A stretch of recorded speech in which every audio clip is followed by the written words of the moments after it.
and welcome to Your Coaching Journey, a podcast for doctors about coaching. Whether you're a coaching doctor, a doctor who is learning to coach, or a doctor who'd like to build coaching into your professional life, then this is the podcast for you. Hello, I'm Tom Dillon, and with me today is Paul Molyneux. And I had done some research around how I was going to introduce Paul, but I came across a LinkedIn post that he'd done, which was all about identity and how we might see ourselves in different roles. So rather than tell you what Paul does, I'm going to ask Paul to introduce himself in the way that he would like to be introduced. Off you go. Thank you, Tim. I really appreciate that invitation to just say a little bit about where I am and what I've been doing. So my name is Paul Molyneux. I've been a consultant neurologist for over 20 years. And in that space, I began to pick up various leadership roles, culminating in becoming the medical director at our local trust. And I held that role for about 3 years. And now I've stepped away into what I'm really interested in, which is senior doctor wellbeing. So looking after supporting consultants and general practitioners to thrive and find fulfillment in their working lives. And so my real focus is on the organisational drivers of burnout, why it is so many senior doctors are surviving rather than thriving, and what can be done, what concrete positive steps can we make to help doctors reconnect with why they went into medicine in the first place. Wonderful. I'm so pleased that I didn't do the introduction. That was much better than I would have done. So thank you for that. And I kind of want to take you back to the beginning now. So we always used to ask people how they got involved in coaching, but it strikes me that because we're interviewing medics, it'd be good to know what led you to a career in medicine in the first place. What a great question. And it's interesting that it's quite difficult to think back to our motives 30 plus years ago. So I'm seeing my motives through the lens of my subsequent experience. But as best as I can recall, there were a blend of things. So without question, there was an altruistic element. I absolutely did want to find a career that was in service to making positive difference in people's lives, and medicine stood out as something where I could do that. So there was that altruistic element. Layered on top of that, I think an interest in science. I've always been fascinated by science, and my career as a neurologist has been amazing because the science has evolved just beyond all recognition in the last 30 years. And then probably when I reflect, there's also an ego validation element as well. I recognize that doctors tended to be regarded with a degree of respect, at least 30 years ago they were, maybe that's changed. And so if I'm honest with myself, I think there was an ego validation element and the respect that comes along with being a doctor. And then finally, I do think I was significantly nudged by my family. My mother had trained as a nurse at St. Thomas's Hospital and made it very clear that she wanted one of her offspring to become a doctor and to train at St. Thomas's. So I think I was getting subliminal messages, probably from a very early age. And I suspect that played in as well. Yeah, but obviously played into your interest as well around science. Wonderful stuff. Thank you. And obviously you have found your way to leadership and coaching. And obviously we've met through our Transformational Coaching Diploma. And since then you've gone on to work on the Advanced Coaching Diploma. So very much immersed in coaching. And I guess it's probably connected to leadership. But what led you to want to explore coaching further? I think there's a number of reasons when I look back. I think one of which was serendipity. I was lucky enough to get an email out of the blue from the wonderful Caroline Walker, who runs the Joyful Doctor, mentioning a coaching course for doctors and also mentioning a 10% discount. And we love a discount as doctors. So that piqued my interest. So prior to that, I have to say, in all honesty, it wasn't something that I had really thought about. But that was a light bulb moment for me. And I thought, do you know what?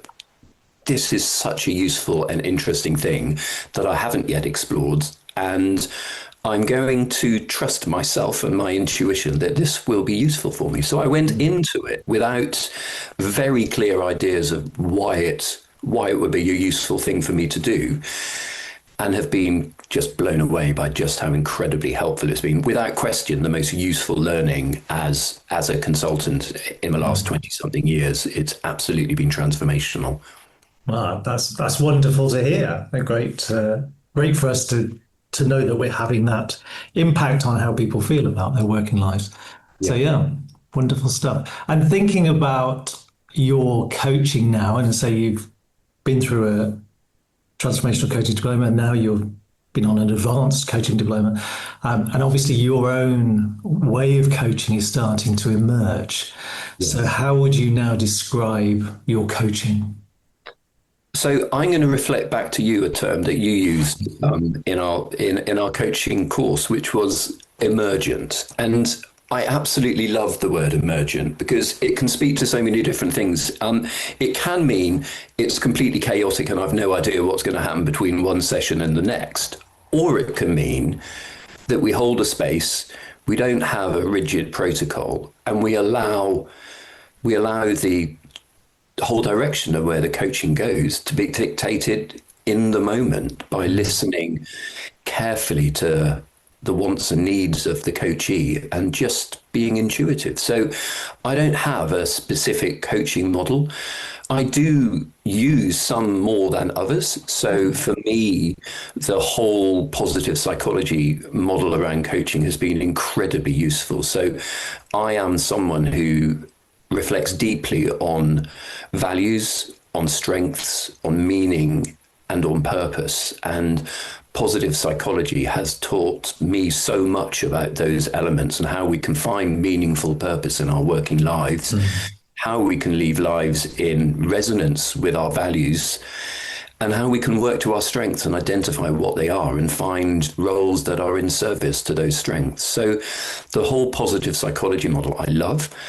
I'm a neurologist, so I'm always going to say I like neuroscience in coaching, and I do. I think it's incredibly helpful. So the SCARF model in particular is a really useful framework in coaching. And then most recently, I've really thought deeply about control and the whole Stoic model of the dichotomy of control, which is 2,000 years old, but its wisdom is so relevant for us in our clinical roles today.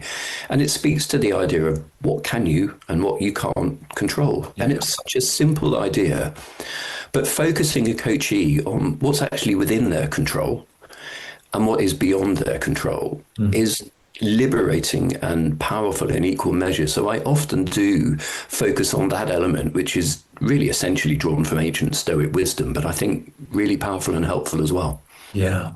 And I do reflect a lot on the Stoics. And I came across someone recently who was talking to about motivation. So it's a coaching client, and he said, I don't believe in motivation. So, okay, that's interesting. I'm sure it does exist. But he was saying, no, I think it's about discipline. And he obviously had bought into that Stoic idea of, well, even when you're not feeling motivated, if it's something that you have committed to doing, then you should show up and do it. And and I could see his point. Yes. But he was still so that he was talking about going to the gym. That was what he said. There are days when I don't want to go to the gym, but I've committed to it, so I have the discipline to go when I don't want to go. But there's still something within him that is motivating him to go to the gym. That's on his agenda. So there's still so we had an interesting conversation about motivation, but fascinating. The Stoics also, they talked a lot about virtues, and that maps almost directly on to the work that we do as coaches around values, and I think that's interesting. The one area that I don't completely agree with the Stoics is around emotion, and I work a lot around emotion in coaching, and I think it's enormously important. And the Stoics didn't have such a strong and clear view on how they understood, interpreted emotions and how useful they were. So that's where I digress. But the notions around virtues and on control, I think, are really, really helpful. Yeah, I remember Alan de Botton, who's obviously a modern day philosopher, did some programs, I think it was for Channel 4, where he was talking about philosophy and talked about Seneca, who's obviously one of the Stoics. And he was saying that Seneca had the idea that we get angry and upset about our day when things happen because we have unrealistic expectations of how our day is going to go. So we wake up in the morning thinking, well, I've got my day planned. It's going to go exactly as I want it to. And then things start to happen. And I remember he was, as part of this program, he was with a white van driver in London driving around. And the white van driver was effing and blinding as people were cutting him up and all this. And he said, and Alan de Botton said, does this happen every day? He said, every day it's the bloody same. Always happening. And he said, so if you know it's going to happen, why are you choosing to get upset by it? Yeah. And it was that sort of, and that struck me. And in terms of driving, road rage, that sort of thing, it is a choice, isn't it? Whether to get angry about something that's we're projecting onto someone else their idiocy for cutting us up, when actually we have no idea what's going on in their lives. And exactly. And then again, the Stoics talk about your initial reaction. They call it the impression. So if you hear a bolt of thunder, you are going to react in a physical way to that. But then they talk about your subsequent response and the choice. So you can't choose your reaction. It's biological. But what you can do is you can choose how you respond to that. So I love the way you've used the word choice, because that van driver was making a choice. He could go with his reaction and just allow his amygdala to stay on overdrive the whole day. Yeah. Probably not good for his physical or mental health. Or he can make the choice as you've described. Yeah. Well, just thinking about that. When I'm playing tennis, there are times when I put the ball in the net, and I roar when I do it. Like there's and I love doing that. There is some release into it. And it really doesn't matter. But I do scare some. There's a school nearby, and as children are passing, and I'm going But it's a lovely release. I do find that absolutely gets it all out there. So, and anger is anger can be an equal measure of positive and a negative emotion. It depends on where you deploy it, doesn't it? Yes, yeah. I'm not particularly angry. It's just I just like making noise. Of course, and winning the point. Well, yeah. And to be honest, I'm a competitive sports person, but I'm not. I never mind losing. If I lose and I've had a good game, I'm going to have a good game. That's my objective. Anyway, enough about tennis. So moving on. So we talked a little bit about positive psychology and how you like to incorporate that. So thinking about your favorite coaching tool, what do you think that might be? So I still remember what Helen told us on our coaching course about tools being all flawed, but some of them are useful, or she said it much more eloquently than that. So in service to that caveat, there are two that I really find useful. The first is the river of life. And I love this because it allows very easy way to build rapport. So simply by taking the time to listen, not interrupt, and just allow someone to speak to how it is they found themselves where they are in the present moment. And that's really powerful. And I use that to pull out some values and some strengths. So there's always a way that you can look through someone's river of life and just gently note, when you did that, that appears to me that you were demonstrating value A or strength A, or even asking them what value it was in service to. So I think the river of life as a way of building rapport is brilliant. And I had a coachee recently, and I asked her to do the river of life. She was a mountain cyclist, and so she drew the trail of life. And so you can adapt it to whatever your circumstance. So I love that. That was brilliant.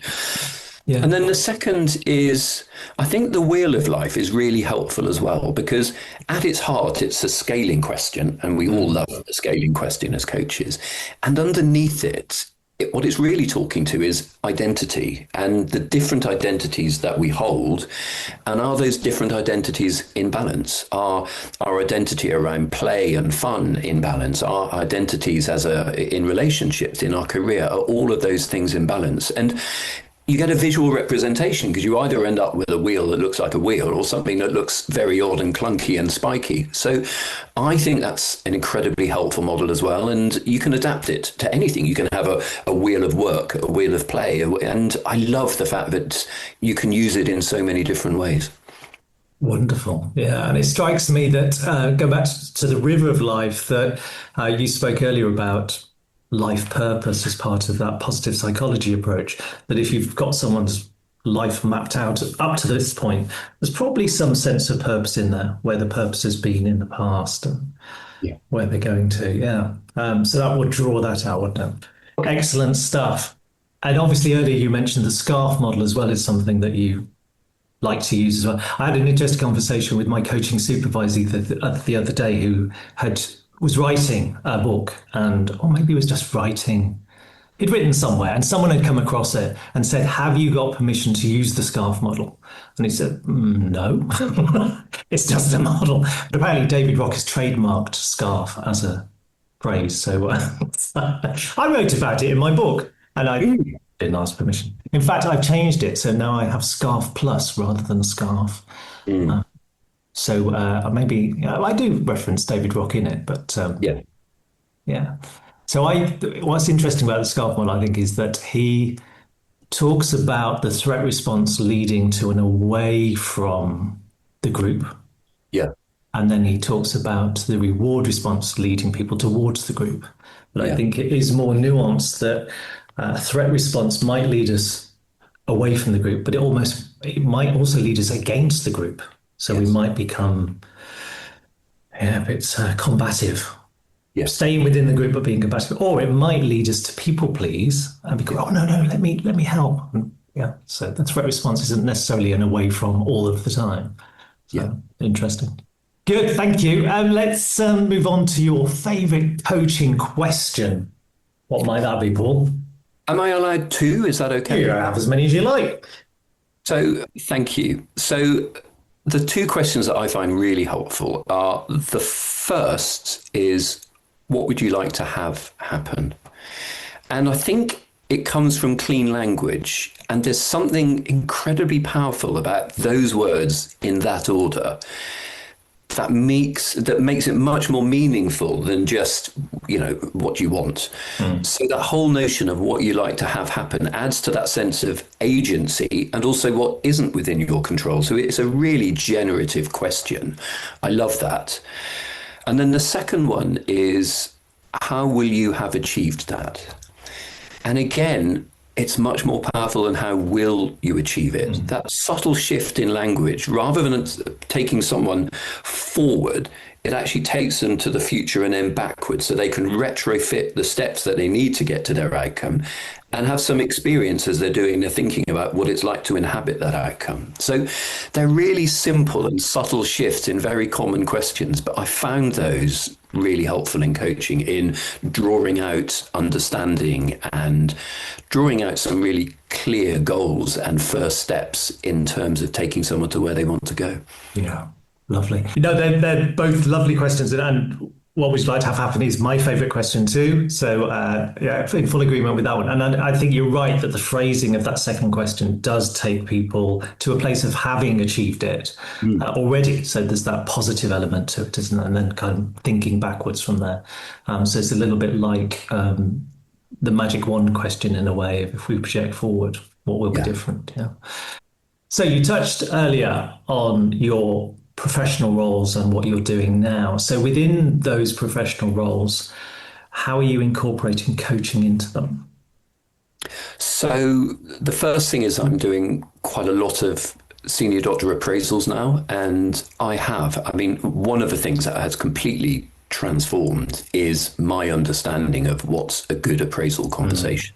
And I was lead appraiser for a decade, and it was at a time when we were really required to focus on objective outputs, supporting information, very clear, smart objectives, and all of that stuff. And as that grip has softened, it's allowed us to actually use an appraisal conversation to be a brilliant coaching conversation. So open up a space for what's going on for that doctor, what's important to them, where they would like to go, what their opportunities are, what their challenges, what the barriers are. And I've had some absolutely brilliant coaching conversations with people in the appraisal context, and the feedback has been much better than the way I used to do it. So that's one element. I'm also coaching quite a lot of consultants in the organization I'm working at, and it's a blend of new consultants that are finding their place in the world and going through the challenges of starting off as a consultant. Those in the middle of their careers that have somehow lost their way and feel, I think it's the arrival fallacy is the name for this. They feel like put all of this effort into achieving. I found success in my role, and yet I don't feel as happy as I thought I would. Yeah. And so coaching around that, which is often a mid-career element, is really useful and helpful. And then those towards the end of their career, where they're beginning to understand that letting go of their doctor identity and allowing other identities to move up a gear and to become more important. And I think coaching towards the end of career is really helpful as well. I think from an organizational point of view, often improves retention because you can find ways to continue to allow people at the end of their career to find roles that are meaningful and purposeful to them, and show them a way that they can step out of their clinical roles into something else in a way that works with them. So I'm doing quite a lot of coaching.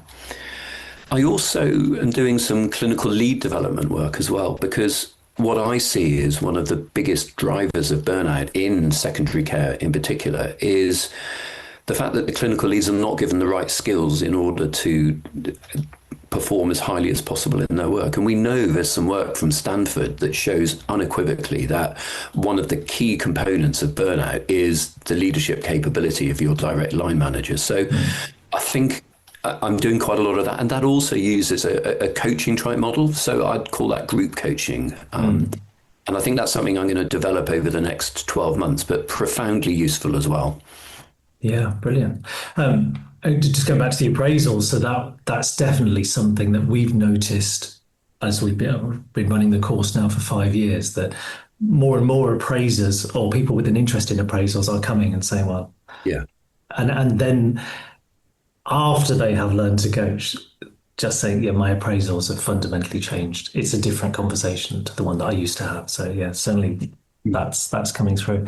And interestingly, you're talking about the different stages of career that you're coaching. I wonder what you notice in those different conversations that you're having, so beginning, middle, and end, how your coaching is perhaps different in those different conversations. So that's a great question, and I'm going to have to think of that on my feet. I think at the beginning there is undoubtedly an element of mentoring. As much as we try to stay in that non-directive coaching space, there is an acknowledgement that you've been in a role as a doctor for 20, 25 years and someone is new to the role. So I've come to be more accepting of myself when there is a mentoring element for new consultants, although the main conversations do remain in a coaching space.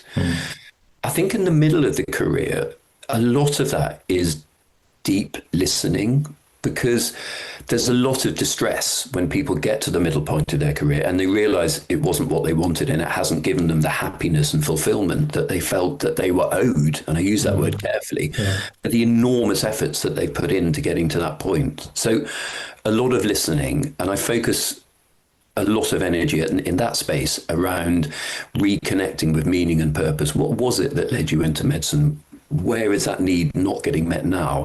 And how can we reconnect you with that sense of meaning and purpose? That's really powerful. And then I think towards the end, it's more about identity.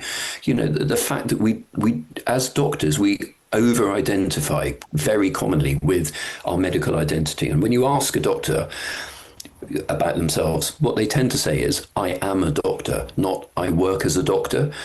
And that's really speaks to the fact that we have that sort of vocational notion and we define ourselves overwhelmingly by our jobs. So allowing people to understand that they're human beings, not human doings, and that their value is beyond their identity as a doctor, and they have myriad other identities that will have an opportunity to show up more. I think identity is something that's really important towards the latter point of people's careers. Yeah. And as you say, that, and when we're thinking about moving into that retirement space, being able to sometimes letting go of that, but also that wishing to carry on to some degree in a role that is still connected to your medical identity, I think is helpful to give some thought to all of that, isn't it?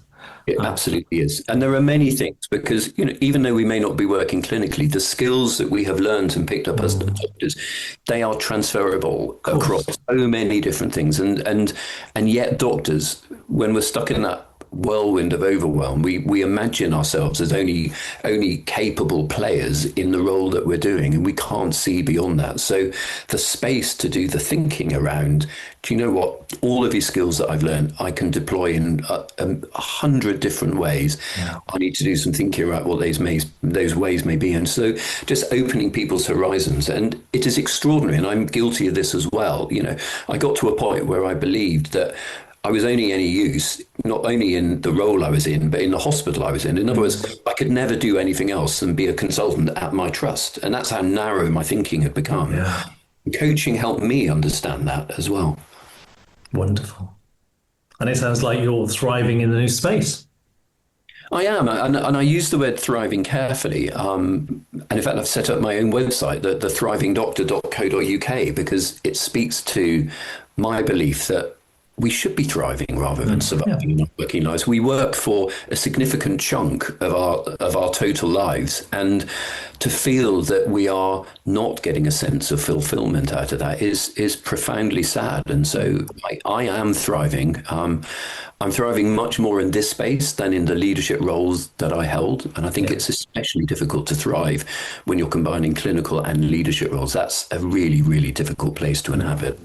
Yeah. Yeah, and I think from my experience of coaching leaders in that space, you just end up with two jobs. Yeah, exactly. Yeah, you're 60% leadership and 60% clinical. Yes. Yeah, which doesn't serve anyone particularly well, does it? So, yeah, good. So away from work and coaching, what are your hobbies and interests, Paul? So I love gardening. I'm not the most creative individual, but my creativity is deployed in the garden. I love that. I love the sort of grounded feeling of presence I get when I'm outside in the garden, watching the seasons move around and just pottering around and doing stuff. So I love that. And then outside of that, I'm a Samaritan's listener as well. And this is something else I've taken on in the last couple of years. And if anyone is thinking of becoming a Samaritan's listener, I'd absolutely advocate it. It is incredible because it's not only very rewarding in itself, but if you're a coach, it teaches you some extra coaching skills as well. So the Samaritans is the most non-directive space it's possible to inhabit. Firstly, we're never, ever going to tell someone what to do.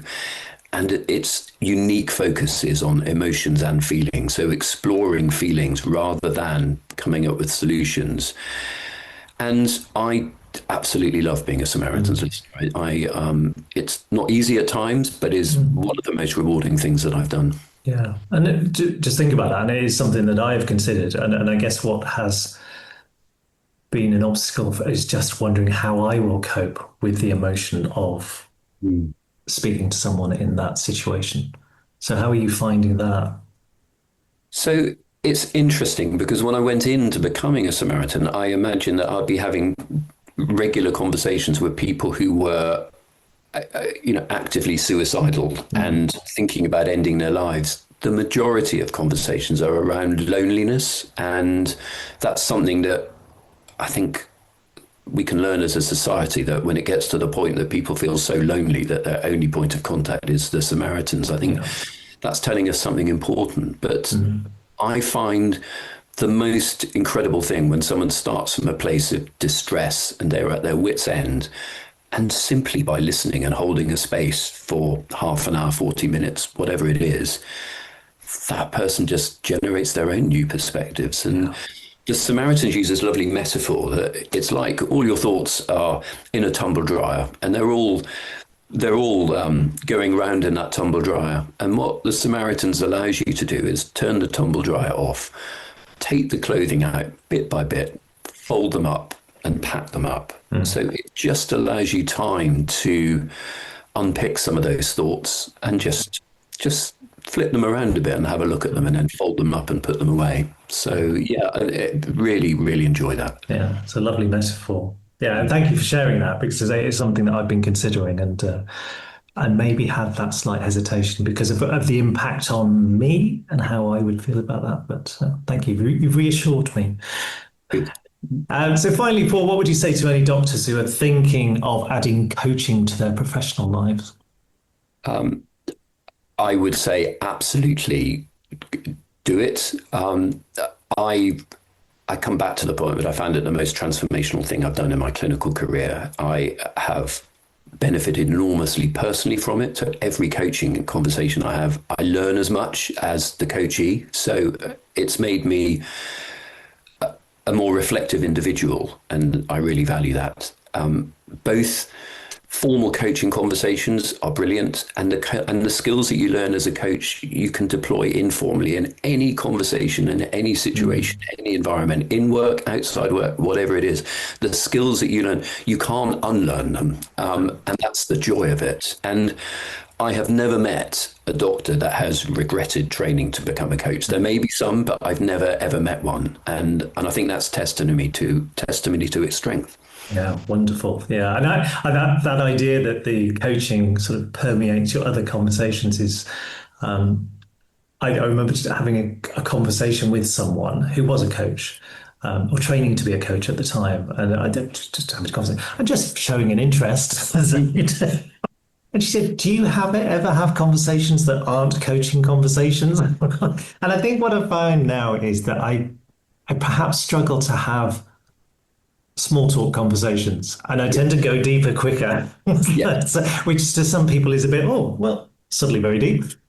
So maybe there is something about that all my conversations show an interest in the person that I'm talking to, Yeah. which is for some people is just strange. I think, coaching teaches us undivided attention and those listening skills. And it is strange. I remember, different conversations within my family and people starting to wonder what on earth was going on when I started using phrases like, I'm curious or I wonder. They would spot that within a few seconds.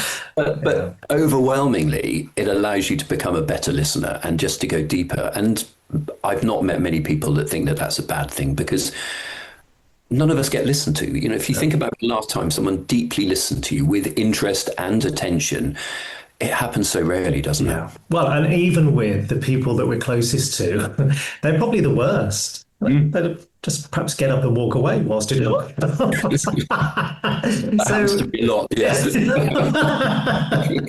So you're right, that it just doesn't happen anywhere else, does it? And in busy work lives, it definitely doesn't happen very often. So yeah, wonderful stuff. Thank you, Paul. Thank you for sharing your thoughts on coaching with us.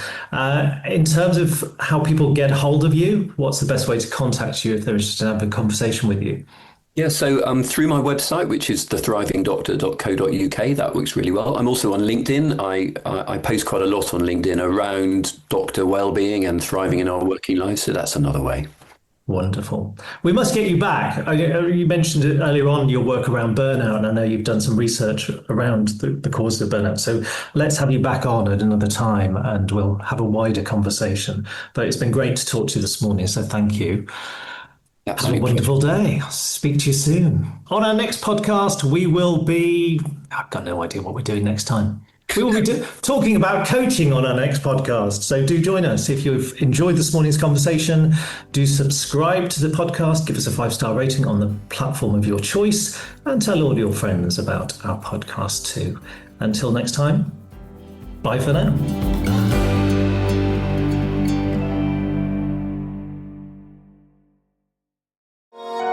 This has been a Monkey Pants Productions podcast.